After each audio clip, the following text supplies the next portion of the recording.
राजा जी दौरा उठाई, अरग के बेरा भइल घाट पहुँचाई। ए जी सुन तनी,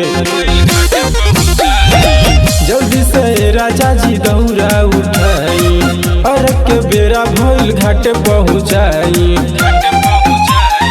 अब जादे देर न लगाई, जादे लसर फसर न बतियाई।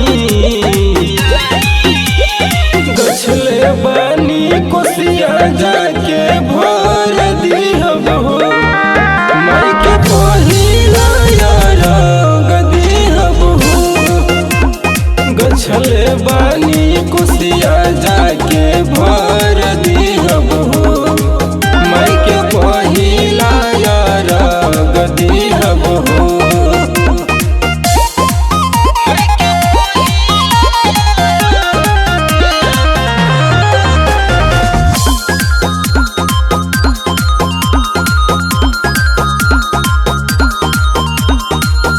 छठी मैया दे दिहले गोदी में ललनवा, उनके कृपा से गह गह करता अंगनवा।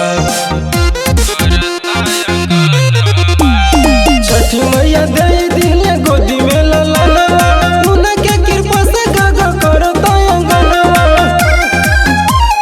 मथवा पे दौरा उठाई, जादे लसर फसर न बतियाई।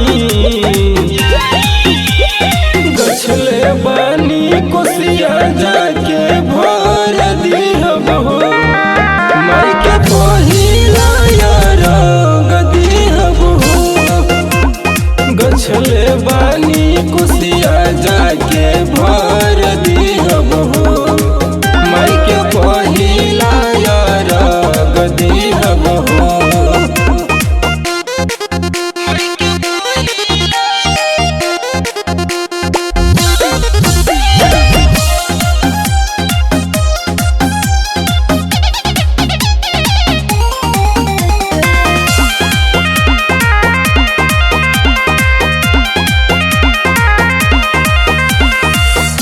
अपना छठी मैया के रबिया बभारी, खुश हो के पूजन करे सब नर नारी। अपना छठी मैया के रबिया बभारी, खुश हो के पूजन करे सब नर नारी। जल्दी से घाट पहुँचाई, जादे लसर फसर न बतियाई। गछले बानी कोसिया जाके भर दिहब हो, माई के पहिला अरग दिहब हो। गछले बानी कोसिया जाके